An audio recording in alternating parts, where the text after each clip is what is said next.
두 번째 키워드는요? 두 번째 키워드는 마땅히 친일 물음표로 역시 잡았습니다. 예, 예. 이건 뭔가요? 우리나라 정치인의 얘기인데요. 한국당의 김문수 전 경기지사의 주장입니다.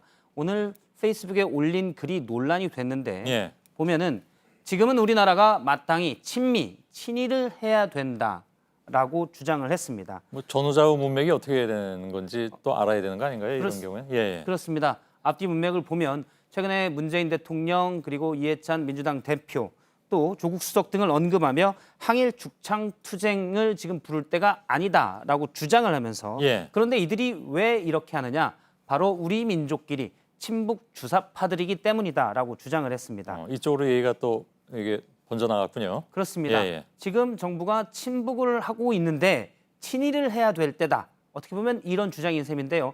좀 더 나가면 이해하기 힘든 구절들이 나옵니다. 예. 같은 페이스북에 있는 내용인데 우리는 어떻게 한강의 기적을 이뤘습니까? 라고 얘기하고 친미, 친일, 신자유민주주의 시장 경제를 했기 때문이다 라고 주장을 했습니다. 예, 예. 친일했기 때문에 한강의 기적을 이뤘다. 뭐 예. 일본과 친하게 지냈기 때문에 뭐 그런 뜻으로 해석을 할까요? 뭐 일본의 경제에 도움을 받았다. 뭐 이렇게 볼 수도 있고요. 구체적으로는 어떤 맥락에서 저 말을 썼는지는 알 수 없으나 저거는 산케이 신문의 구로다 전 특파원이긴 합니다만 예.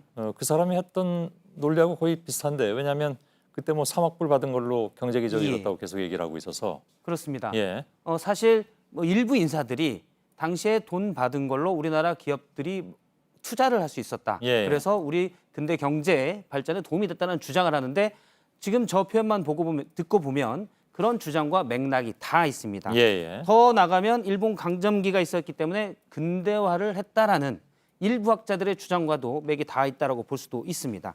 최근 한국당 지도부도 일본의 수출 규제 조치에 대해서 규탄안을 내놓고 있는데 예. 정작 김문수 전 지사의 경우 지난번에 지방선거에서 한국당 서울시장 후보로 나온 적이 있습니다. 그렇죠. 당의 주요 인사가 친일을 해야 된다라고 목소리를 높이는 모습입니다. 예, 예.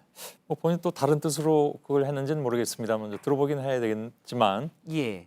나타난 문장만 놓고 보자면 그렇게 인식될 가능성이 무척 커 보입니다. 예. 예. 댓글들을 쭉 살펴봤는데 페이스북에 주로는 옹호하는 댓글들 왜냐하면 페이스북 친구들이 같은 생각이기 예, 때문에 예. 그런데 일부는 지금은 친일이 아니라 극일을 해야 된다라고 쓰기도 했습니다. 예.